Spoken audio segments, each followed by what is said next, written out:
My goodness. Good grief.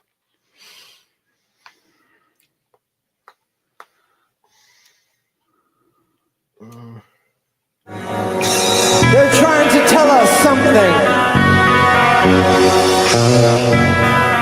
They have figured out the formula for chaos.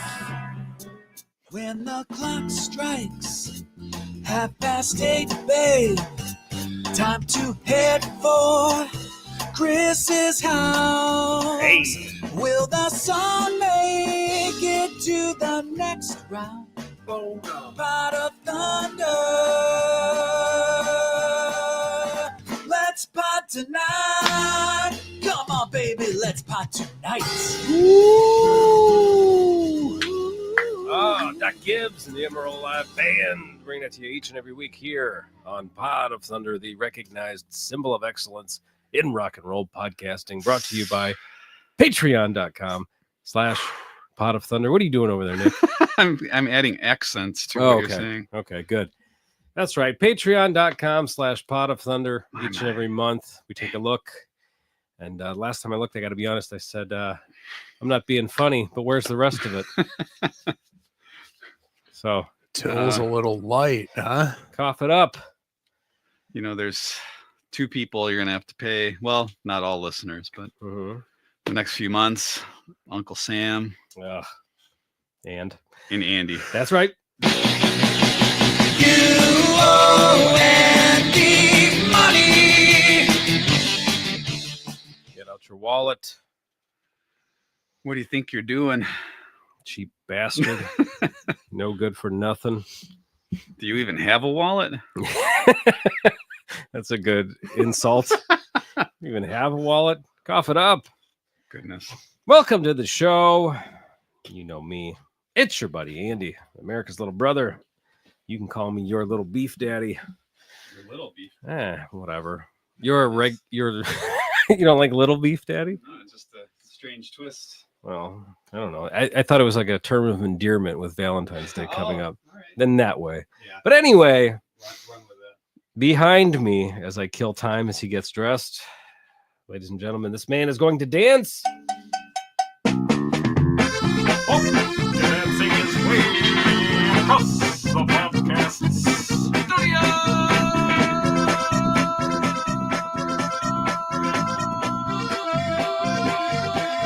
Nick Pollock is still doing push-ups over there.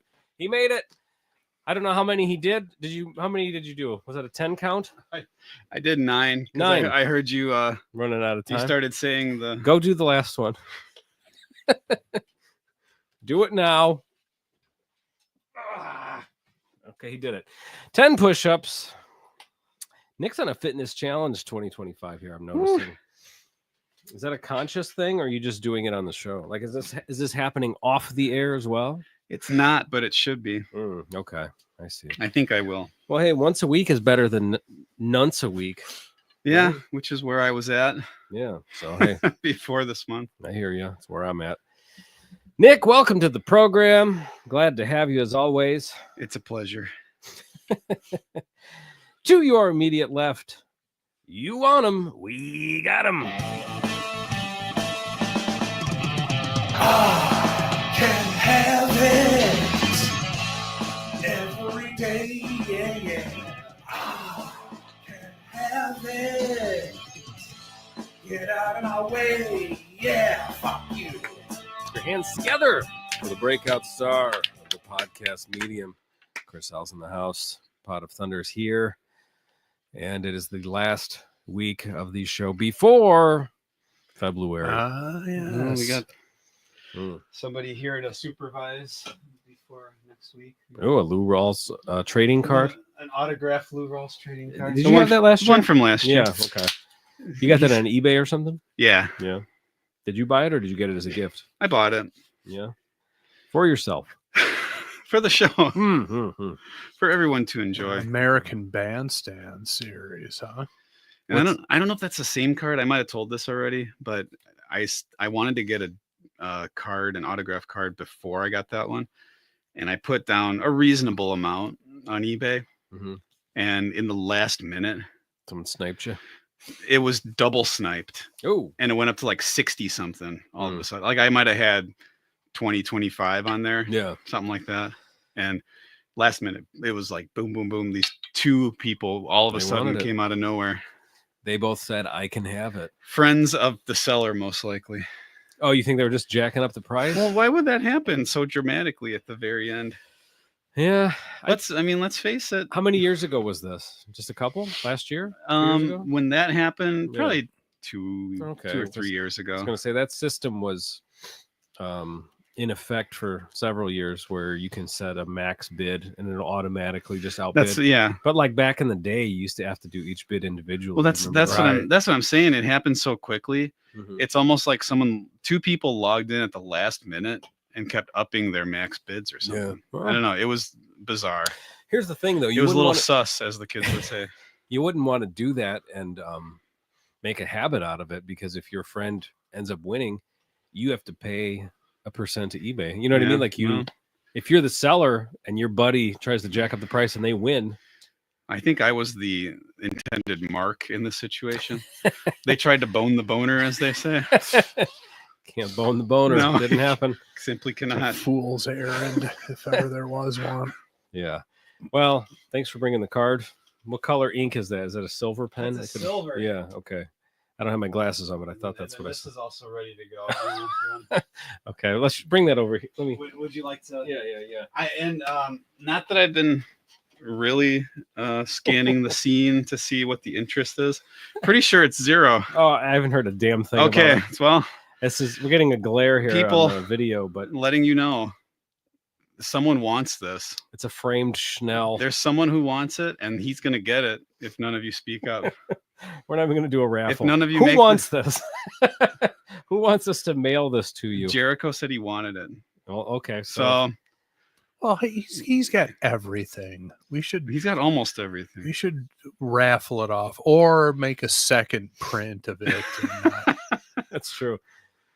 Yeah. I'll add cheese to it, melted cheese to it, like Paul Stanley painting. he literally has everything. Let's offer it up to some other people. That's why I bring it up. Well, Nick is suggesting no one else is interested. Well, and- we haven't. Have we advertised? We did it yet? once. It's been a week, We talked about it last week and said if anyone's interested, hit us up. And we've got and we no got messages. a big goose egg laid on us. Yeah. So you think Nick would get some personal inboxes saying, "Hey, man, I got hook diddly. me up with that Schnell"? No, Diddly. that's true. Nothing. Anything you're giving away for free, you'd be shocked if nobody stepped up and wanted it. Do you want me to put it on Marketplace for You know free? what I'm gonna. You know what I'm gonna do. You know what I'm gonna do. What? If nobody wants it, I'm gonna drive over to the big antique mall in Highland, and I'm just gonna leave it somewhere. Ah, that's good. Just sneak it in someone's booth. Just and walk put away. it there and walk away, and someone will say, "I don't know what this is, but apparently I'm selling it." Yep. They won't know what kind of tag to put on that, but all right. Well, hey, if you're interested, we still can do a raffle. Or maybe we'll just Unless do it you- off the Patreon. I don't know. Yeah. We'll see how we're going to do it. But Nick was gauging interest last week. Not a lot. I will say it didn't warm up. With, Well, but with the nobody's weather here. seen it yet. Once you see it, it changes the game. That's I true. think. That's true. Did we not post a picture of it? I don't think we posted No. a picture. Maybe We that's just- our Nobody folly. sent me a picture of it, for one thing. Oh, there you go. Yeah. We'll send it this week. Okay, hold on. The only thing we did was share it in the video last week. So that's a very limited number of people who are on the Patreon video stream. They saw it. But Well, I mean, since Spreaker pulled the audio feed from YouTube, I make that live when the episode came out. So Oh, I see. people Yeah, have so seen it. Someone could see Well, it. Yeah. Okay. I mean, this was in our group message. I'm just saying. Okay, well, I did. Is that the framed version? the I framed can't- version? Okay. So is- that's what. is sent. All right. We'll get that posted. So we could probably take a little bit better one than that. All right, Yeah. we'll light it properly. I think we should do like we did with the walking stick. I agree. All right. We hadn't decided what we were going to do with it. That's why we didn't promote. Nick just wanted people beating down the door. I think. Well, I think Nick doesn't always get what he wants. You know, the artist wants to be coveted, right? after he's dead, probably. Well, okay. Anyway, thank you for that. We'll get to it. We'll post a picture. We'll do the raffle. You might win it, whether you want to or not. So I don't know what to tell you. Well, if you win it, you can refuse it. I mean, jeez. No, you No, you can't. can't, 'cause- I'll find your address and I'll send it to you. Because it's gonna be there. Yeah, All right. I will drive it to your house. All right. Hey, there's foil over here, and I'm hungry. Oh, goodness. Who wants to eat dainties? Who wants to eat baked treats with me?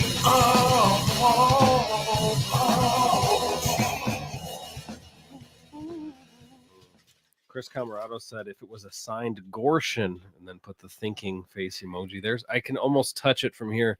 The signed Gorshin on That's the not wall. going anywhere. No. Sorry. Nope. Not for free, anyway. Frank Gorshin as Riddler. Chris, what does it say? Happy I don't know. I haven't looked at it. in a something while. day. It's happy. Celebration day. Yeah, I don't know. I can't read that second word, but it's happy something day. Frank Gorshin Riddler question mark. Well, I wouldn't be surprised if one day there's 30 guys in bowler derbies in Chris's basement, and all of a sudden the Gorshin's gone and the Chanel is up there. Could be. What a heist. That was up in my cube at Playboy for years. It was. So, a lot of history there. We're not just handing that over to somebody just because they're a patron. Yeah. To get me to part with that would be something. Yeah. So Nick, what do you got here? What'd you make for us today? So Banana bread. it's type thing. it's in a loaf pan, kind of a bread, like Loaf a pan? yeah, a loaf pan. Mm. A robust, Another the, name mo- for a toilet. the most robust loaf pan I had available is the one I used. Visible moisture. Well, these came out of the oven about an hour and a half Oh, ago, fresh. maybe less. Wow. Um, Only if it's fresh. this is so I had looked it up. Apparently, I don't know to what extent this is possible, but I had heard that you can use apple butter in place of actual butter in baking recipes. So that's what is done here. And they're pecans to sweeten the deal. An apple butter pecan loaf cake. Okay. So there you go. Chris, you tried it? Andy's worried. I don't eat that. I don't eat that shit. No, I'm kidding. I will eat it definitely during the song. I like to save it until we start the song, as you know. But Chris dives right in with the initial. I'm Chris is curious. the canary in the coal mine here with Nick's baking. If he falls over, I know to just wrap it back up and walk out to the car. I don't know how it is. So Chris is actually probably the only one so far who knows I'll call how it turned out. I'll call the ambulance on the way out. So let's see. What is he thinking? He's having a hard time chewing that. You need something to drink? No, I'm just getting through it. Okay, well, I thought maybe He's enjoying the It's heck out thick. of it. It's rich. I'm worried it's dry or something. I will say this: it seems a tad on the dry side. Okay. Well, I mean, that's part of the experimentation with substituting. Is that an apple butter thing? Dryness? No, I don't think so. But I mean, it's different than actual butter, so I guess there might be a texture thing going on. Okay. Flavor's there. Flavor's good. But it's a little a dry. little bit, not crazy, Okay. not deal breaker dry. Nick calls it the Stephen Wright loaf cake.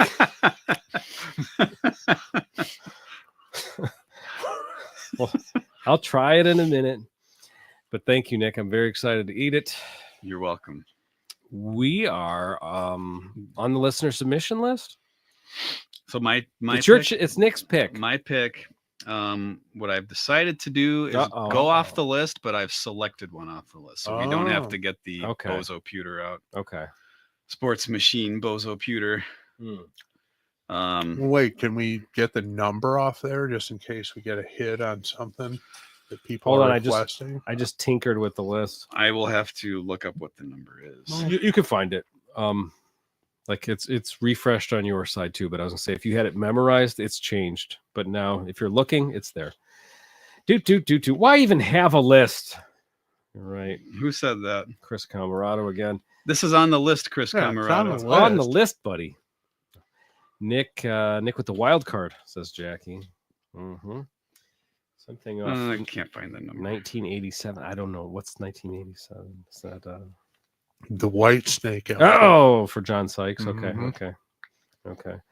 Well, we'll see. Maybe Nick pulled a stunt What? along those lines, or a different type of stunt. I have no idea, but He's getting ready over He hasn't there. revealed the song to you. Oh, I have no idea what's going on. I thought we were going off the list here. Well, we are going on. Well, I mean, in the traditional format of, Oh.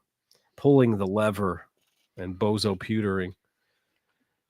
It's You having a hard time? yeah. finding We're it? just. I think I should probably just. Yeah, read get the into it. give the title. Yeah, then I'll Andy find can it. look up the number, and then I'll see if I get a hit on something. All right, you ready, Nick? Yes, I am. All right, let's turn the microphone over to Chris Jericho. All right, Harold. This one's called Still of the Night. Off of Whitesnake. by the band. Whitesnake. Ow! Oh! Yes, that was a. I don't know who guessed it. Who said 87? Dave Mr. McCowan. McCowan. down He in was Australia. absolutely correct. Oh. It's the time to have this song featured on the podcast Yes, it in is. light of recent events, the I- passing of one John Sykes. I love this pick, Nick. Well done. All right, so this is number 1425. Okay. This was submitted by Tony Griggs. Tony says, "Oh, hold on, me eyes know so good. Let's see what's going on over here." Hold on. From the first pick scrape to the power, I can't read this. Hold on. I gotta make. I've officially entered the You're- time in life I where I have to think- make the text bigger. I think you need something to eat. I think it's. I think you're hungry and you're just your whole system Yeah, is thrown off. I'm just gonna go lay down. Well, while you're beefing it up, Yeah.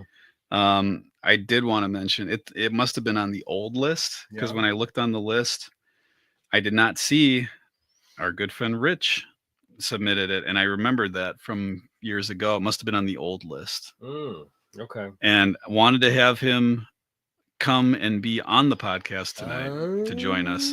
He was unable to. He was uninterested, is what He made up an excuse. And at least Andy told me it was just an excuse. Yeah, on the side, he sent me a separate message. He said, "Not interested."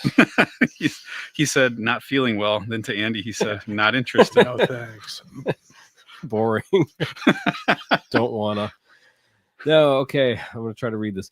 From the first pick scrape to the power chord and then soaring vocals, you know immediately this song was gonna be huge. Coverdale was always a more bluesy style vocalist, but John Sykes made Whitesnake metal on this release. Suddenly, new bands wanted to sound like them instead of Bon Jovi. Sykes kind of got the raw end of the deal by getting let go right before the record was released. But no denying his greatness on this record. A true talent taken too soon. Oh, wow. So this just got submitted. Yeah, Okay. yeah. Yeah. The passing of Mr. days Sykes, yeah, Wow. must Okay. have inspired such a thing to Okay. occur. Wow. And So what's the story with that? I'm not educate me here because he recorded the album, but he was let go. What happened? he co-wrote, and he co-wrote much of it, I believe. I'm trying to real quick look and see, but he wrote this. He co-wrote this song definitely with Coverdale because I believe the story with this song is that Coverdale had an old demo that it was him and Blackmore, and he took that demo and kind of messed with it, and then Sykes got involved, and then that's when you get your finished product here. But there was I think just clashes going on in the studio because Coverdale had some sort of throat issue while they were in the midst of trying to get it recorded, and he just couldn't do it. He ate one of these cake pieces. Yeah. He needed a year If and only a half. they had used non-apple butter, it would have been fine. So that's my understanding, is that there was just some sort of personality Yeah, clash. egos, Egos, record company pressure, which is strange because John Sykes is a guy who is the complete package. Yes. Incredible player, great look, all of Great that singer. stuff, and the band that Coverdale put together to promote this album, was all designed to be visually of the time and Yeah. because the rhythm section on this album, Neil Murray and Ainsley Dunbar, It's kind of like the Daisley and Kerslake of Ozzy, because they were actually replaced by Tommy Aldridge and Rudy Sarzo. yes, they So were. very much like. So yeah, just like for what visually those guys weren't working, but that wasn't an issue with Sykes. I mean, he like I said, he's got the complete package. So Yeah. So and So those guys went from Ozzy's band right to Whitesnake, huh? Not right. There no, was they a were break? Sarzo went into Quiet Riot. Oh, right. Okay. Okay. I don't know what Aldridge did in the Aldridge- interim. But Aldrich was with Ozzy longer stayed than longer? Sarzo, I Okay. thought. yeah, that's probably true. Okay. Yeah, and if it wasn't enough to have Adrian Vandenberg up there, they decided let's get Vivian Campbell too. Right. Completely ridiculous. The players that have been in Whitesnake. Well, yeah, and then Vi was brought in for the next album and tour, and just kind of a revolving door of guys. Great players all, but not a whole lot of not a ton of chemistry going on there. Plus Don Airy is on this, so another link to that old. He's on this song. That's what I'm seeing. Yeah, Oh, I didn't know that. I didn't know he was on this. I'm seeing album. that he's credited as playing on the album, so it looks okay. like it. And didn't Jericho just say when he was on a couple weeks ago how Def Leppard nearly hired John Sykes instead of Vivian Campbell? He did. Say He did that. mention, And that was before yeah. John Sykes passed away, so that's pretty interesting that was very recent that was brought up. Yeah. And then I just was reading today that apparently John Sykes sang some backup vocals on the Adrenalize album. Oh, really? Which I had no idea. So he was tinkering or whatever. He was around with those guys. Yeah, I guess it came down. It was pretty close. Wow. Nearly was him. Okay. What did John Sykes do before this? Well, he was in a band called, we did a song by them, Tigers of Pantang. Oh, way right. back when. Okay. But I don't think he was in the band I don't think he at was the on time that. of the song that we did on the show. No, because I think that was the first Badger album. or Yeah, whatever it was. I don't think he was on the first album. And then he was in Thin Lizzy for a while. Caught a Okay. great album with them, Thunder and Lightning. Okay. Which has my favorite Sykes song, Cold Sweat. But yeah, and then he joined Whitesnake. He was he actually kind of similar situation. He came on, so they recorded a version of the Slide It In album with a bunch of different guys, and then he came in and re-recorded a bunch of parts for the American release, which became pretty popular, not as huge as this album was, but so this was actually his second album with Whitesnake. But he came in like after they had finished Slide It In, he came in, redid a bunch of parts, and then he became the guy in the band that he toured the album with. And then he recorded this album and was sacked before they made the videos and went on tour with it. So just constant drama, which makes sense when you're coming from Richie Blackmore band, It's just Deep Purple, which is and Rainbow, which never had the same lineup from one album to the next. Just constant interpersonal drama, moving guys in and out. that has to be so exhausting. Do fans get? I mean, fans get exasperated, right? I mean, like you might be a huge Megadeth fan, but after a while, it's like, all right, Yeah. like why do you expect us to keep up with this? Yeah. That's true. The same thing with anything having to do with Richie Blackmore, except for Blackmore's Night, Well, yeah. which he's stuck with for a while. Well, but I'm sure it's him and his wife, and I'm sure they've had multiple people in and out for the rest of the band. True. But, I mean, for me, it didn't hinder the quality of Rainbow at all. I mean, all those albums are great, but just at some point you kind of want some chemistry to develop. And Yeah, here's right. some development Mhm. there, and it just never seems to happen. But And also, just when you're a fan of a band, you know, it's like a team. Yeah, right? yeah, You're- exactly. oh yeah, you would. You're think gonna go so. see them, or you're gonna, hey, what did these guys do this time on this album? Oh, that's all new guys. Right, Yeah. but then what we're seeing with the current incarnation of Foreigner, which doesn't have any original members, Mick Jones physically incapable of performing anymore, but they're going to be back on tour this summer. That's an example of a band nobody gives a shit who's in it. Yeah. It's just the name and the songs. So, Well, especially at this point, right? Because it's well, certainly at you're- this point, yeah, yes. you're gonna just go. You want to go Um, hear the hits while you're drinking. I mean, a beer and I think county fair Foreigner, or yeah, whatever. Foreigner, Well- you're gonna get people who don't care if Yeah. it's, say, Rainbow.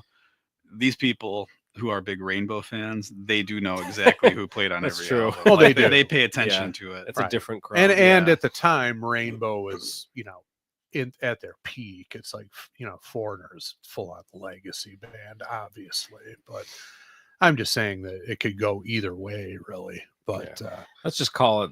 Let's call a spade a spade. It's normal people versus nerds, is what we're talking well, about. True. yes, Yeah. exactly. Right. So we have to mention Blue Murder, of course. Well, so I guess we do, but you know what?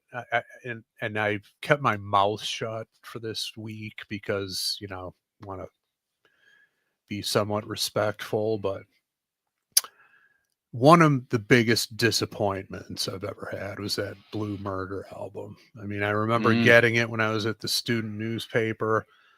Sykes, Carmen Appice, Tony Franklin from the Firm. I'm like, this is gonna be the greatest thing ever. Went home and listened to it, and I was like, yeah, I don't really like this. I think Didn't do it for me. I suppose I should revisit it, but Yeah. I tried back in the day, listened to it multiple times. I just couldn't get into it. It's a bad feeling, isn't it? Especially, well, I guess it was free, but you were still excited about it. Well, I mean, you look at the lineup and just you're like, this has got to be good, and just I don't know, it didn't work for me. So, well, but that's the other huge band. People love that. Oh yeah, band. I mean that's I wouldn't say on the same level in this regard, but it's up there near King's X as far as people talking about how great this band is and About how Blue Murder, and huh? how it, yeah, and how really it should have been huge and how great it was. It's one of those bands that they had a little bit of success in the mainstream, but not nearly as much as a lot of fans would have thought that they Oh would yeah, have deserved. no, people they're. I'm in the minority with my take on it. People worship that band and that album, and I don't know, it just didn't work for me. I suppose I should revisit it, see if I can come around a little bit. But, Just one album, or they did a couple? They did two, I I think. think there were a couple. Okay. More And than true to form, the second one had a different lineup, and Mm. it's just like, I don't know, you just can't get any traction that way, I wouldn't think. And I was reading, I think if Chris didn't know this already, I think this would be an interesting tidbit for him, a band that I know he likes. Apparently, John Sykes was initially the singer guitar player of what became the Winery Dogs Oh, okay. before Kotzen was involved. I knew that him and Portnoy were working on some stuff, but yeah, it's another thing. It's hard to keep track of all these guys' side projects that they got going on. But yeah, no, it's a monster player getting the tributes to him online are numerous, and every one of them deserved. So he's not in the music video for this song, right? He's not. He's not. No. Okay. It's Vivian Campbell. And And Adrian, Adrian Vandenberg. Vandenberg. Both, huh? Yeah. And Tommy Aldrich And Wow. Rudy Sarzo. and Rudy Sarzo. So completely stacked lineup. So, but basically, as soon as the record was done, it was, I need all new guys. Yeah. That's pretty yeah, much it. and I'm trying to remember if I read it or heard it somewhere, but I think Coverdale kind of on purpose was like, all right, we have the music, Mhm. we got to have the visual now. Like we got to Oh, have guys up there who are going to sell it visually. So that was a part of the concern too, huh? Yeah, but I want to it say wouldn't apply to John Sykes. No, yeah, No, he had the right no. look. I mean, he had the complete package for that style of music. That was just a total ego thing, Hmm. personality thing, control thing, whatever you want to call it. So 'Cause even at the minuscule level of bands, well, I don't want to speak for Chris, but bands Nick and I were in, when you had to replace someone and teach them stuff, it's a pain in the ass. Imagine having Well- to do that like every year, like these guys, every 2 years or whatever. yeah, but I mean, when you're at the pro level, it becomes a little easier. I think guess it's- it's not as much teaching. At that point, you can But- hire Brad Gillis and he'll listen to the album and That's learn true. it in a week. Right. That's true. I guess you're not Exactly. sitting down with them and No, saying no. this, then this, then this, but just And you're not dealing with somebody who's like, oh, I know all my modes. I don't need to practice the material. I'll just show up and learn it. I'll feel and, it. And the guy shows up and he doesn't know it. No, that doesn't happen on Whitesnake's level. I guess you're right. I didn't think of it that way. Right. These guys are a different type of creature than we've ever encountered. Mhm. So anyway, real quick, I didn't get a hit on the number of that was on the list. So why not do 1987? Okay. Hit it. Habemus papam. Time for Pope stuff. Yeah, that Pope stuff. Here's some Pope stuff. Time for Pope stuff.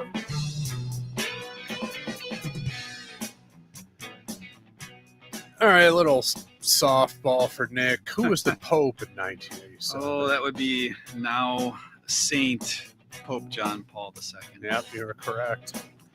In Under the Wire, December 30th, 1987. Pope John Paul II issues the encyclical Solicitudo Rei Socialis on social concern. Oh, good. What is that? Some sort of essay or encyclical? Encyclical. A circular letter sent to all the churches of a particular area in the ancient Roman Church. There you go. So, Yeah, that's About what? What was the last part of it? The social concern. condition concern. yeah, on social concern. Social Yeah. concern. This was about when the Gorky Park thing was about to happen. Oh, you're there was right. a He was lot of preparing social everyone. concern. Perhaps it was in response to this, which happened a week prior to that, and I'd be totally remiss if I didn't mention it. Handily enough, it's right above it in Wikipedia. December 23rd, 1987. Nikki Sixx, Oh no. Motley Crue's bassist, overdoses on heroin and is declared clinically dead for 2 minutes before a paramedic revives him with 2 syringes full of adrenaline. So that's what it was about. Maybe that was Well, the social concern that people- Pope John Paul II was talking I'm sure there was civil unrest when the news hit that Wow. somebody just killed Nikki Sixx. Pope on John Motley Crue. Paul saw this from above and decided People to were crying. issue the encyclical on social concern. So there you go. All right. Well, Pope stuff will be on pause for February since we're not probably going off the list there. So there you go. By popular request, Yeah. the Pope stuff. All right. Well, obviously, we're not going to do the video because he's not in the video anyway. We Nah. don't need to. Yeah, we don't need the video. I mean, we could, drool at Tawny Catane and the kind of the sex police thing that happens at the end. But yeah, this is about John Sykes. So yeah, I don't think we need the video. No. It's a long song, huh? It is It- 6 yeah. minutes and change, Yeah, right? 6:38. Yeah. Okay. Well, why don't we take a quick commercial break? We'll be right back with Still of the Night.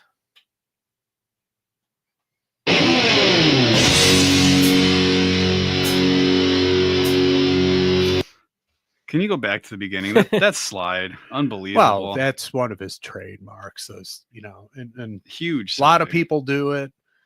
A lot of people did it before, but he just like kind of owned that, Yeah. down the fretboard kind of thing that became a trademark of his playing. All right, taking it back for Nick.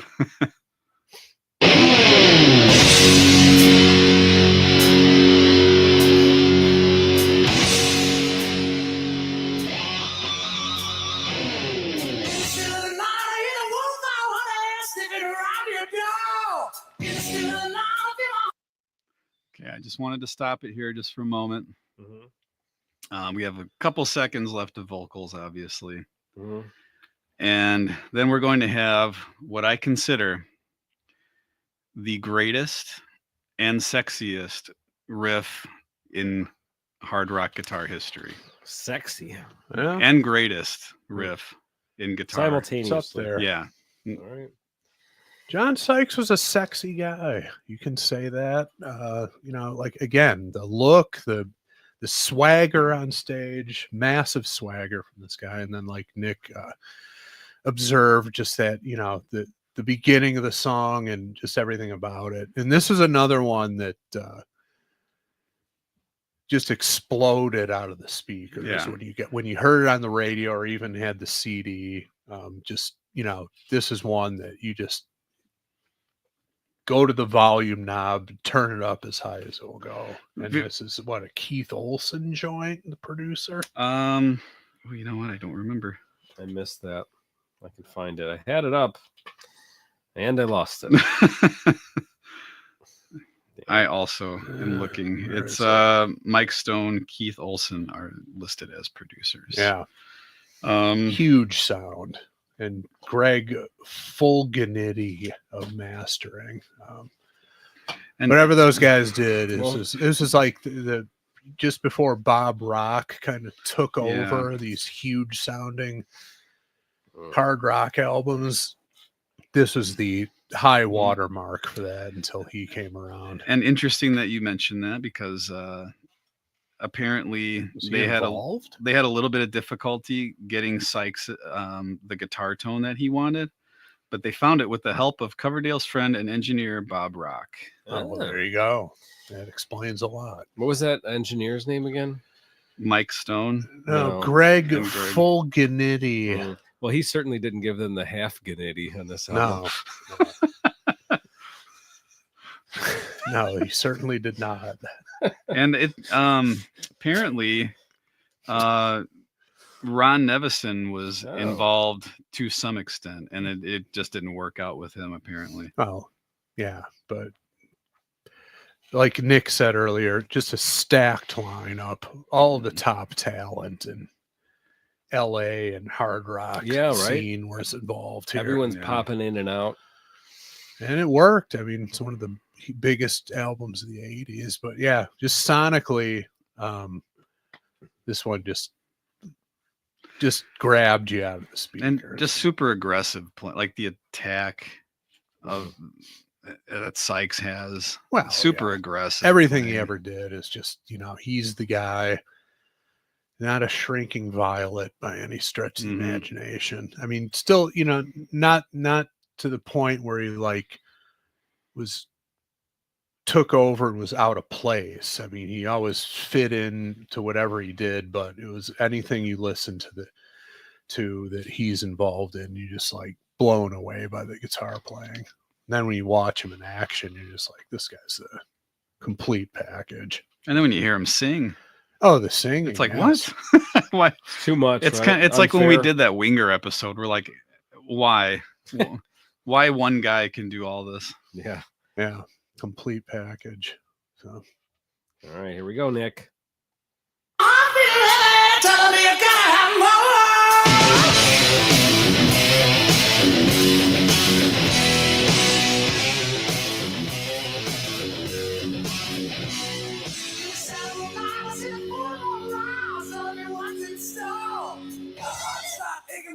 Stop shaking and I can't take no more.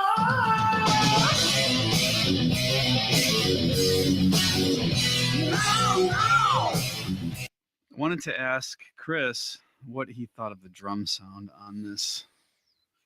Oh, it was good. I mean, it's still not the snare sound that I like, but it's, you know, huge and appropriate for the music, and certainly better than most of the other drum sounds that had preceded it in the 80s. So I was good with it. I think there's a great kick sound Yeah. Oh yeah. in particular. And I mean, when you want to talk about music nerd, you know, you get the CD or whatever. The first thing I do is I go and look at who's playing on it. And I see Ainsley Dunbar. I'm like, this is cool, because he was in Journey early. Well, I think he was the original drummer of Journey when they were mostly instrumental band, and then was in the Infinity, the first album with Perry, and then he split. Did he play with Santana? No, I don't Okay. believe so. But then he went on to Jefferson Starship for a little while. But I thought it was awesome that he was on the album, and he had big shoes to fill because Cozy Powell was the drummer on the Slide It In, which is terrific album. You want to talk about a great drum sound from your favorite Martin Birch recorded that one. Nick's favorite guy, Simon Birch. Yeah, right. Yeah, everybody Whoops. else knows him as Martin. Nick calls him Simon. Whoops. Kind of like how I call Quincy Cavaccini. You just Yeah. pick names for people. It's It fair. has nothing to do with Just them. decide to hold on to the wrong Right. name. Right, exactly. So I mean, you know, big shoes to fill, but he was a legend in drum circles already, and I was, you know, dating back to the 60s. So, and then Neil Murray, who was the bass player from Slide It In, and he played with Gary Moore and some other people. So I was like totally stoked about the lineup. Oh. Yeah. It's very like there's a lot of few bands, it seems like, that as far as this project, the Whitesnake album, you've got Gary Moore, you've got Thin Lizzy, which they cross paths, if I'm not mistaken, in some ways. Then you've got well, I mean, it's not or is he on the album? Did Vivian Campbell play anything, or no? Was he just on like live stuff? He didn't play anything on. He wasn't on the actual album, because I think Adrian Vandenberg played the solo on this. I think he played he's credited with a solo on I can't remember what, and then like I think the studio guy Dan Huff did the guitar solo for the radio mix. Yeah, it's Vandenberg did the guitar solo on the album version of Here I Go Again. Okay, but not Dan not Huff this song. did the solo on the radio mix. And Okay, but it looks like Sykes he's playing all guitars on this version, this particular song. As far as I it know, looks like yes. it. Yeah. Wow. But it's just interesting, like you know, pretty much anyone having to do with Richie Blackmore, and then Thin Lizzy, Yeah, and Gary Moore, I guess. Well, it's like, yeah, if you played with Gary Moore. Well, and Ian Pace was in Whitesnake for a while. He was in Gary Moore's band. So yeah, a lot of paths crossing here. well, if you were in that scene, you could get a job with somebody, huh? Constantly. And there's always a job available. So yeah. Yeah.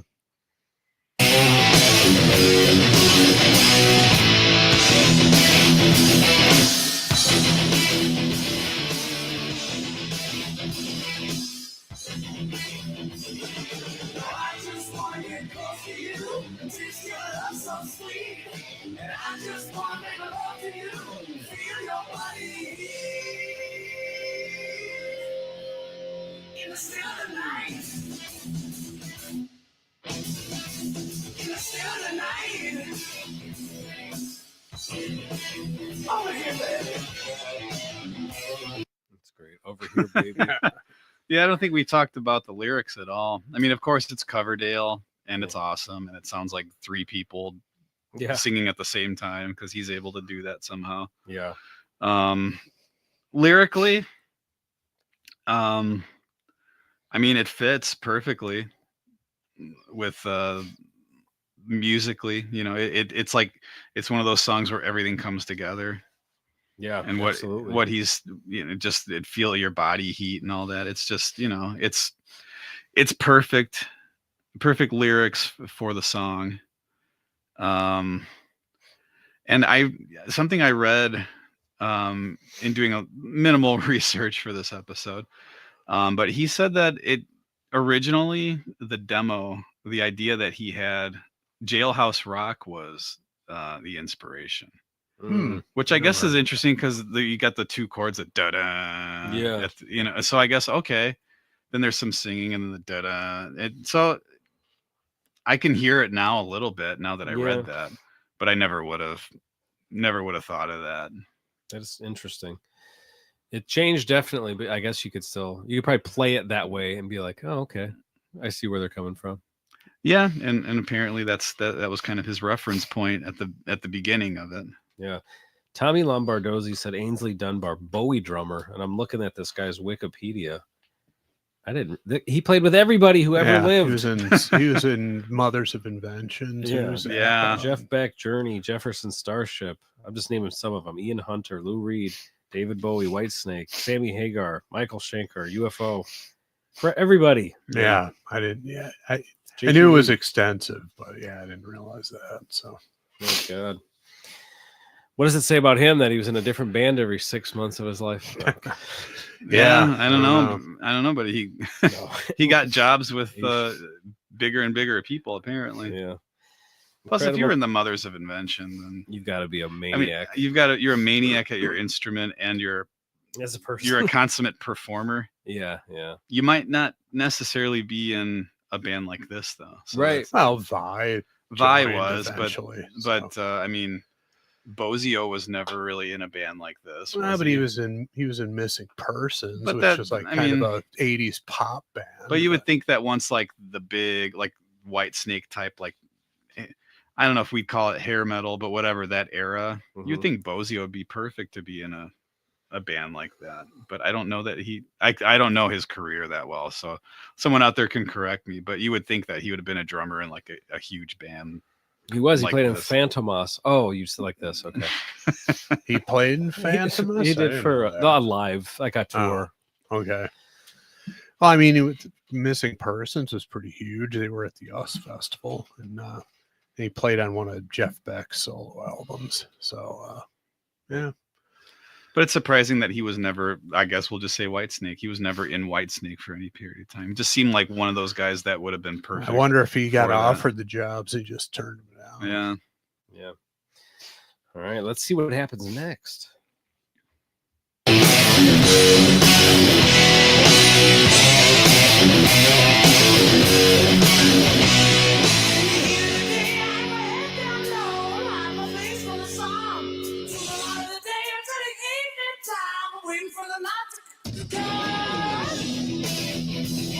Is there a little is there a vampire kind of vibe going on? I never really thought about that lyric. Walk me through it, Nick. What's going on? All right, if you could, can you go up just a little bit? Yeah. There you go. In the heat of the day, I hang my head down low and hide my face from the sun through the light of the day until the evening time, waiting for the night to come. I think he's more just a nocturnal party guy, you know? Yeah. It's interesting that vampires, werewolves, vampires. I mean, let's talk about a wolf howling, but that's what I'm saying. There's a little bit of creature feature subject matter going on here. Himself as some sort of animal. Yeah, that makes sense for Coverdale. You know how that is when you're a young. I don't know. How you don't know. Is. Okay. No, okay. Let's see. You'll have to explain this. Man of a certain age. Okay. Horny. Yeah, extremely. This is what happens. Well, I'm with you so far. And Sykes is a horny guy too, you know. So the two of them coming together, you know, that's gonna make for some potent material. But as we know, there can only be one horny guy, super horny guy in the band, and Sykes got kicked out because of it. There's an alpha horny male usually. It's true. I swear. I mean, it's like, you know, it's like athletes or whatever, you know, it's hard for multiple alphas to coexist. And the musical version is horny guys getting all the action backstage, and becomes a problem in a competition. And it's Coverdale's band. He bounced him.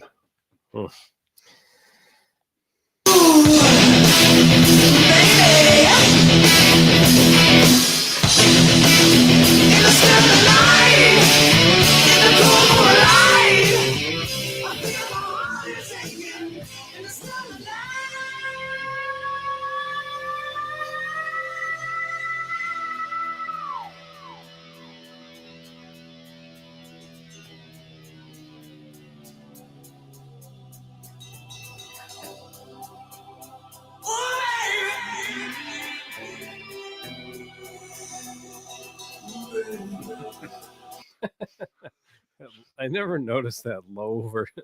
The second one. Yeah. I never really paid attention to the bass chords. Billy Sheehan-esque bass chords happening there. Yeah, me neither. Interesting. Never listened to it like this. Heard it a million times, but yeah. And this sort of arrangement and the way it sort of dropped down to this middle section drew the Zeppelin comparisons to Whole Lotta Love and stuff like that. So this is they kind of kicked in a little bit the Zeppelin comparisons with Slow and Easy on the previous album, and then this really just like took them over the top.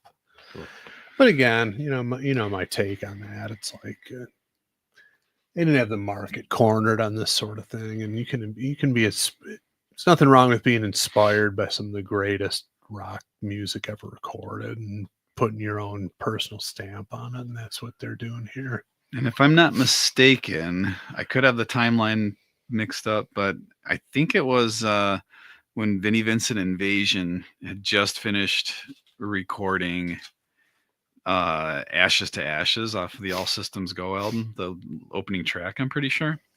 They were I think it was that was the song that I heard the story about. They were very excited about it. It's going to be huge and everything. And then they heard Still of the Night and they were like, oh no, it does the same kind of thing with the like kind of Zeppelin-esque, but then having the sort of breakdown in the middle like this. And also, if you've done something similar to this and you hear this, you're like, okay, we're done. Because our version is not approaching this. This is one of the greatest hard rock, certainly of the 80s, possibly of all time. One of the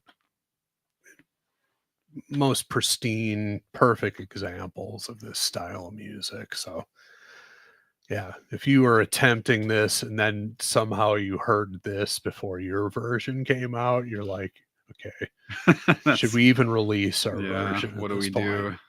Yeah. What a punch to the gut that is. Well, it's the thing. You never know who's going to come along and blow you out of the water on that way. And, this stuff is just, commands your attention and just masterfully written, performed, produced. Everything checks all the boxes. Everything elite tier quality. I guess it's just like any type of product. You think, okay, we just got 100,000 of these made and it's awesome. And then something else comes out. Yeah. And then suddenly and it's like, wait a minute, this is better than our design. Yeah. Like ours was good. We're going to lose our shirt on this. But now George Foreman just came out with this. What are we going to do? Yeah, we're toast. Well, it's along those lines. I mean, it just kind of have to mention it, but Metallica did the Injustice for All album, which, as we know, is lacking in bass guitar and just super dry production. And then they heard Dr. Feelgood, and Lars is like, okay, we need to sound like that on our next album. And they did. And it's the biggest album in their career. I'm guessing the apple butter loaf was not that super dry of a production since it's all gone over And here. justice for That all. was loaf. good. Well, yeah, there you go. That's what that's the name of that baked treat. Hey, the flavor was great. I was expecting it to be a little more moisture. richer than it was, Oh, but okay. people love Injustice for All, and as I do, and certain things have their own character to it. But this, this I did not know until, as the saying goes these days, I was today years old when I realized that Bob Rock was involved in this album, and now it makes complete sense because massive sounding stuff that he was involved in. He just kind of pioneered that production that just overwhelmed you when you heard it.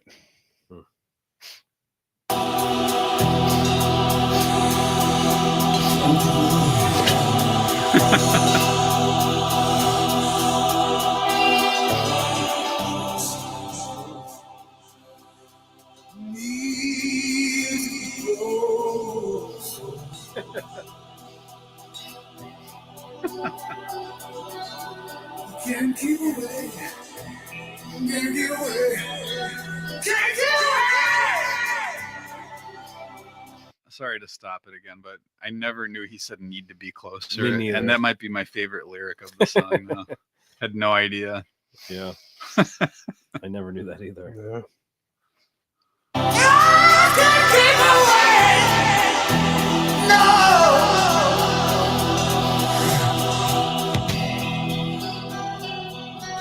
Gotta give me love. Gotta give me some love every day. Can't keep away.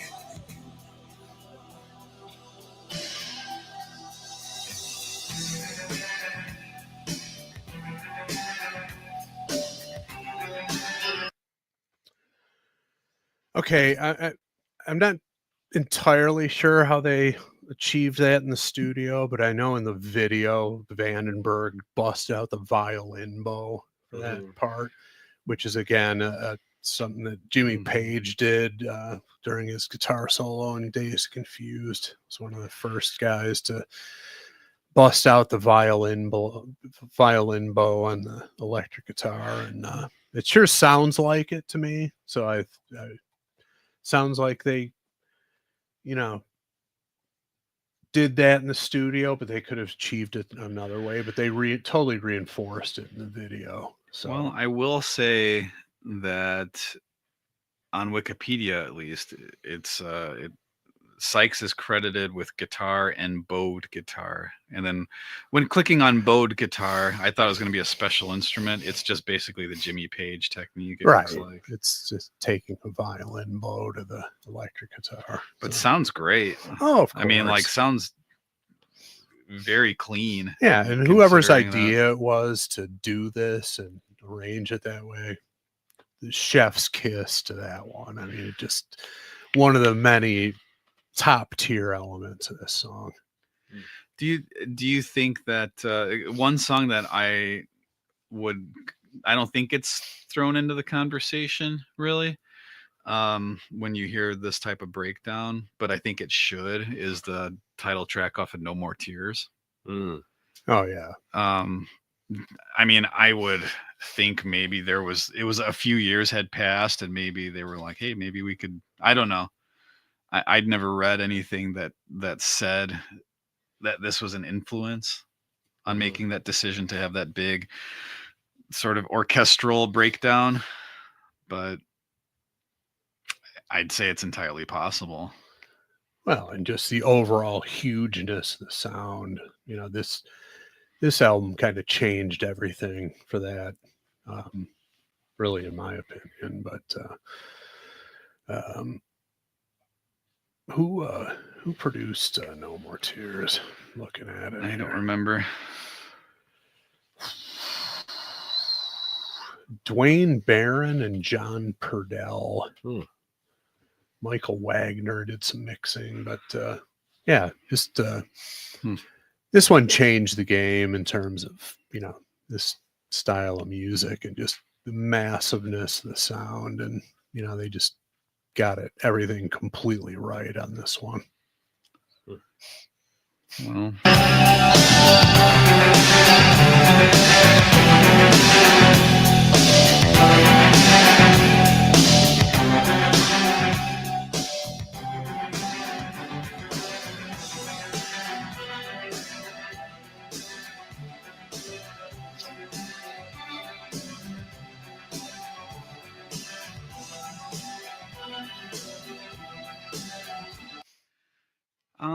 so I've never in my life taken a bow to the guitar.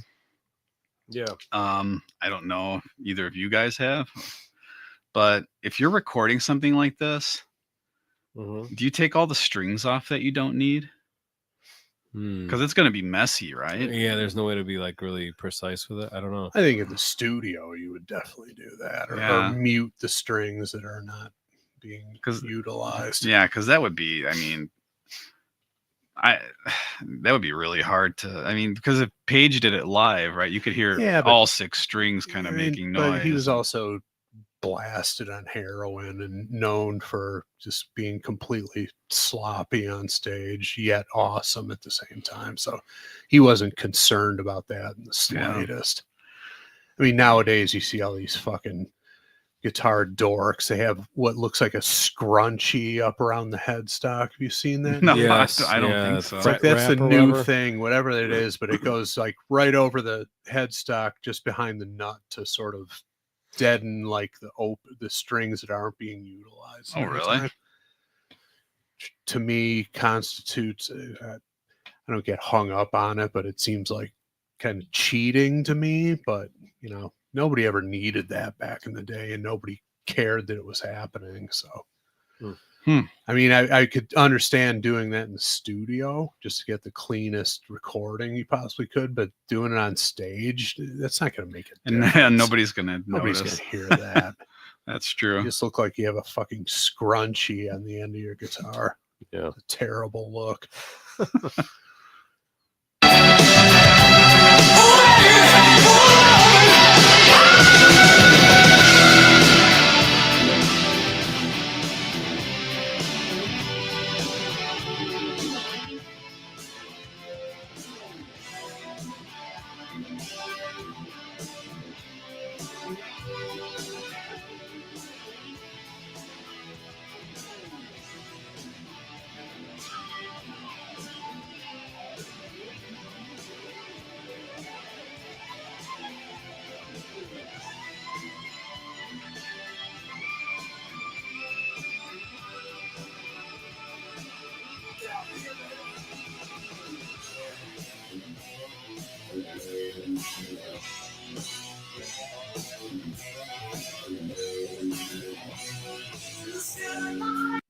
What a build up. Well, yeah. Incredible. Again, the drama of it, the composition, the pure swagger out of this guy. Just amazing. And stuff. Interesting, like unconventional guitar solo spot there. Yeah. Just sort of almost like just like a longer Randy Rhoads type fill instead of like a proper solo. Right. Just kind of happened incidentally, it seemed, with the rest of what was going on. But a song like this, you don't really need it. There's so much going on as far as craftsmanship of what the guitar is playing that you don't really need to have. You don't feel just like some sort missing. Of riff being played repetitively and soloing over it. Yeah. It's not, there's nothing missing here.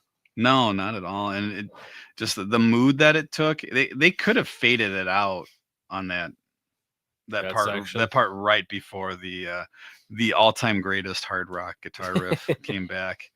They could have faded it out and it would have been, I think, a success. But the fact that they brought it back to that and the mood changed was really great effect. I just wanted to throw something out there for the guitar nerds. So he was Sykes Marshall guy with Thin Lizzy and Tigers of Pantang, but around this time he'd switched to the Mesa Boogie Mark III blue stripe Coliseum heads, one of the rarest of Mesa's amps. The Coliseum's output a staggering 180 watts via 6L6 tubes, providing immense headroom and thunderous low end. So also associated with one of the legendary amps ever made, and that's a big contributor to his sound, certainly from this era. So guitar nerds, any guitar nerd worth their salt, you hear John Sykes, you immediately think the Mesa Coliseum heads, and 180 watts is ridiculous power. I mean, the only thing I can think of more powerful is the Marshall Major 200 watts that Blackmore used to use. Just ridiculous. So just, I'd be remiss as a guitar nerd if I didn't bring that up on my show. Man, how do you mic that? It's like a lot of pressure, I'm sure. Well, you put the fucking amp across the studio and you have Sykes in the control room. You have it completely isolated, because otherwise the volume would just blow everybody else out of the room. But I mean, like with various angles and distances from the amp, that's got to be probably 6 mics on everything, and just triple tracked and all that stuff. Go down the list of excess it's involved in this. But it doesn't, I mean, it's not like overly done. Everything is, like I said before, is perfect. Everything dialed in perfectly for this type of music. Mm-hmm.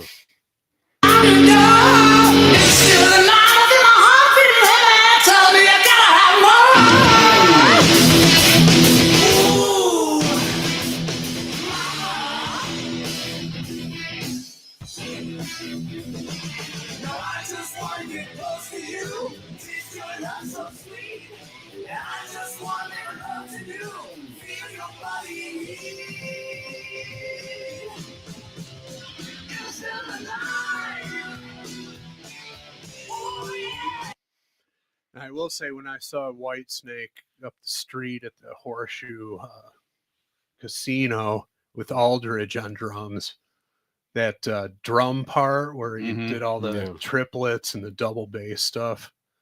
I mean, the whole song was awesome to witness, but when I knew that was coming up, my eyes were just fixated on Aldridge. He's just going berserk behind the kid. It was fucking great.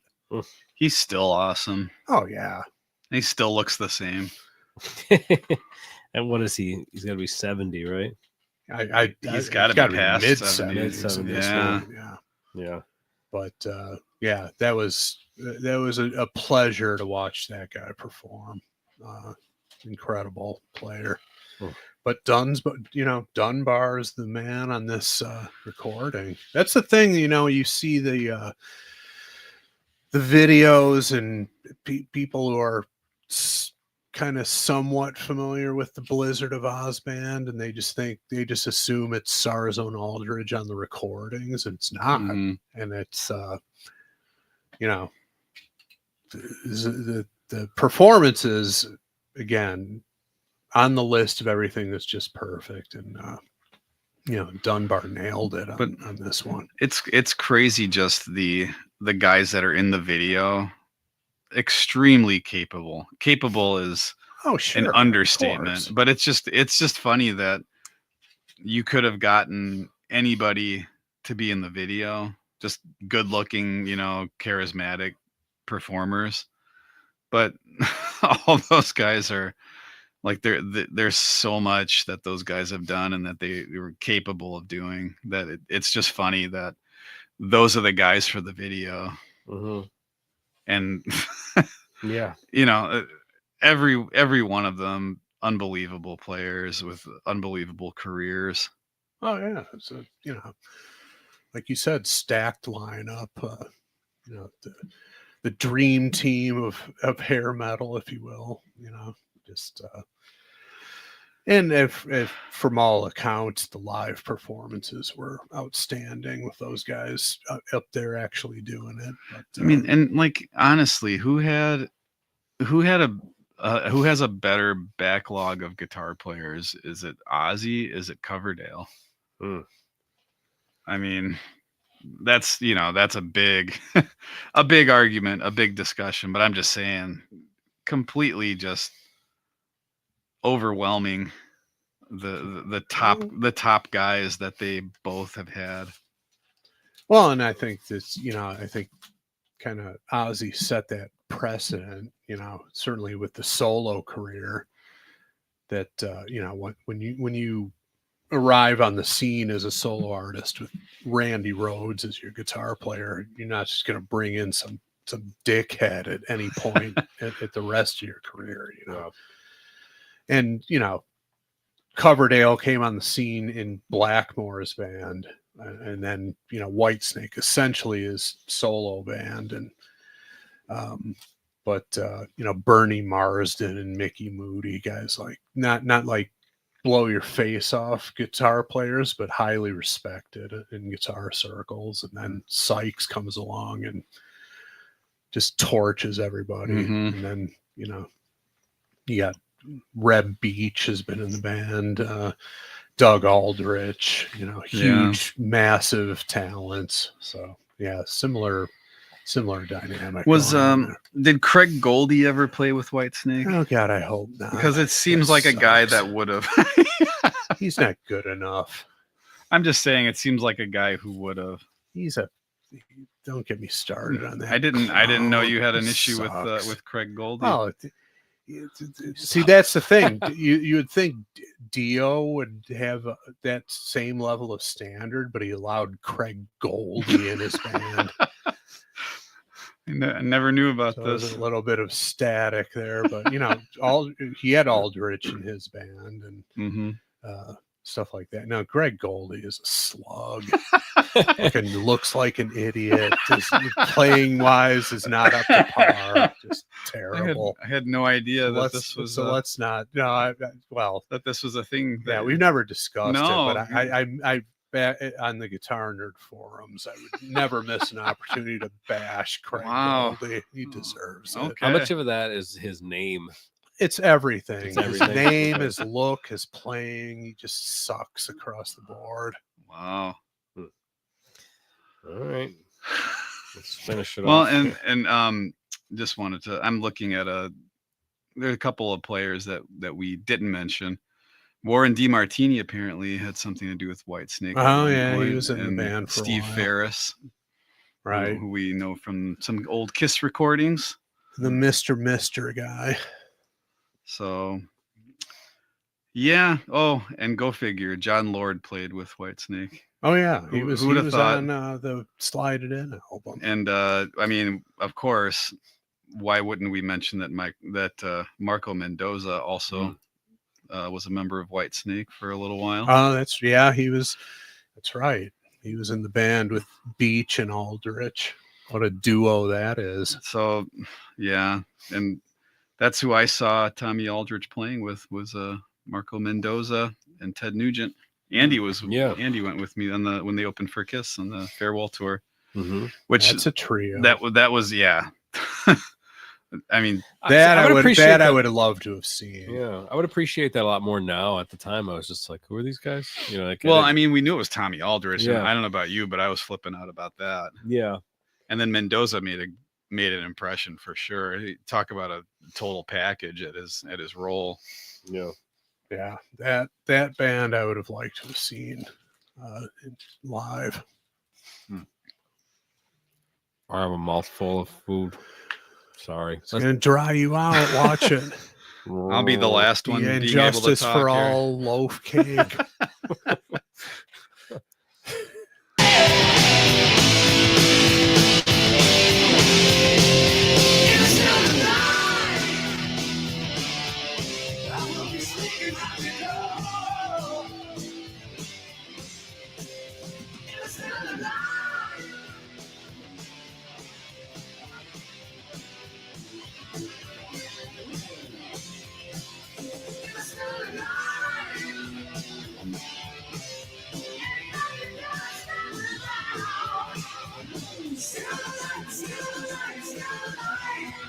Love that.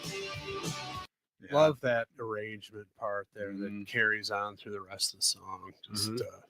fuck it. It's so simple, but the song would be lacking something if they didn't throw that in there for the remainder of the song. And again, watching Aldridge do that Oh is yeah. awesome. Incredible.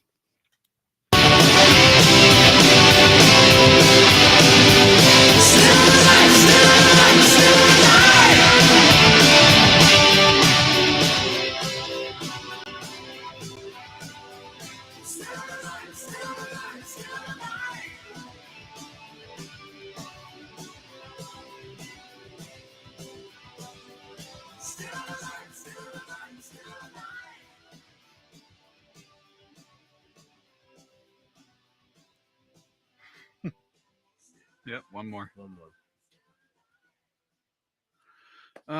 What a brilliant recording. It really is. And it brings to mind that so when that album came out, I was a sophomore in college, and that was the year when I got my first really high quality component stereo system. Mhm. When this CD came out, I was just fucking blasting this out of my dorm room at Mhm. every opportunity.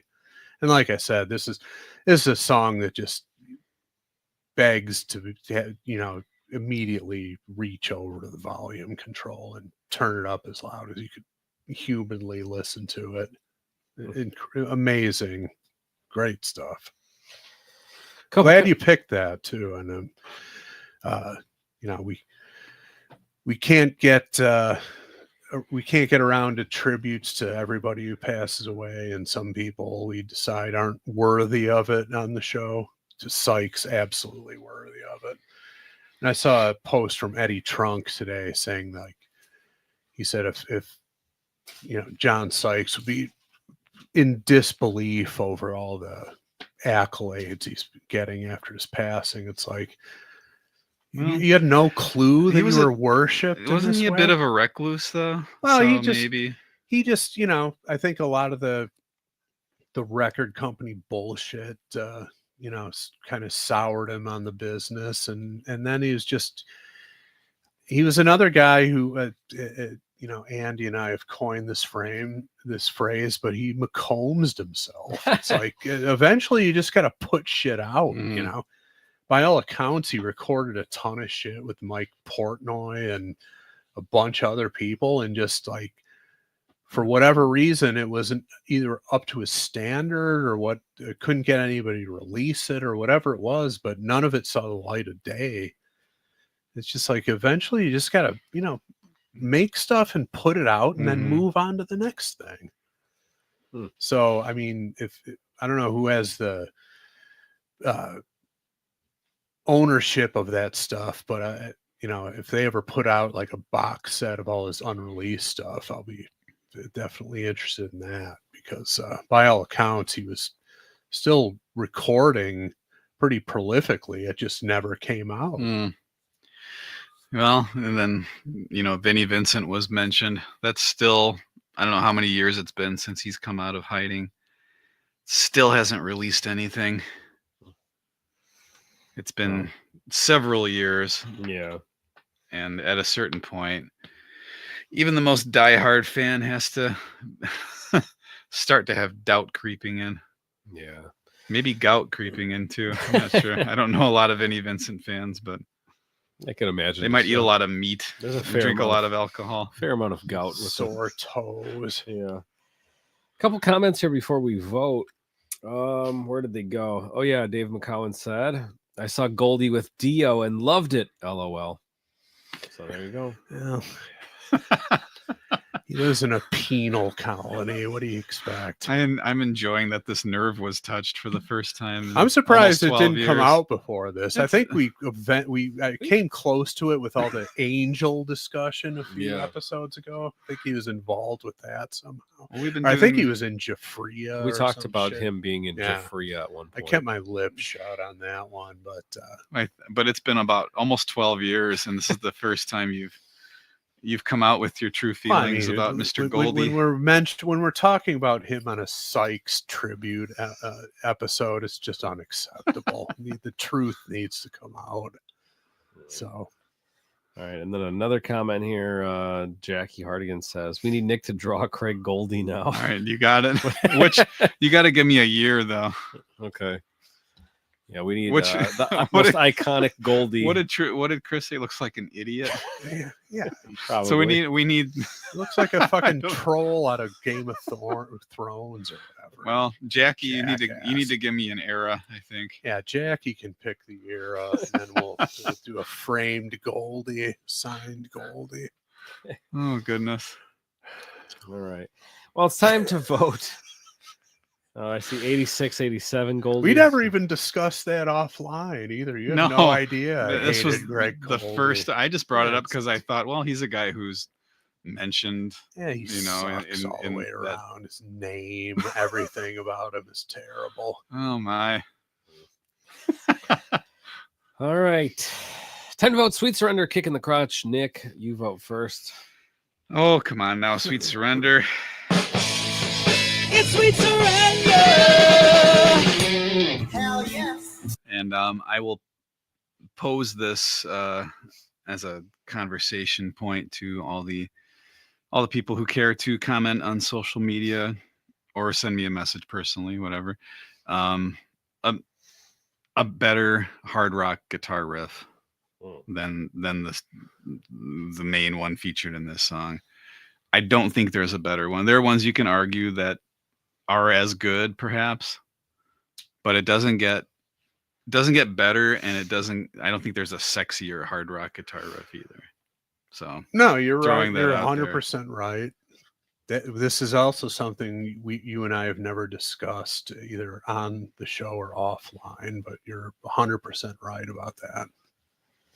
So major Sweet Surrender for me. I'll just pick it up there. It's sweet surrender. Hell yes. You know, the swagger of John Sykes, everything he did just had that sex to it, that confidence, the whole go down the list of what swagger means. He's the embodiment of it, everything he ever did. Even ballady stuff is just commanding and sexy and all that stuff. Just the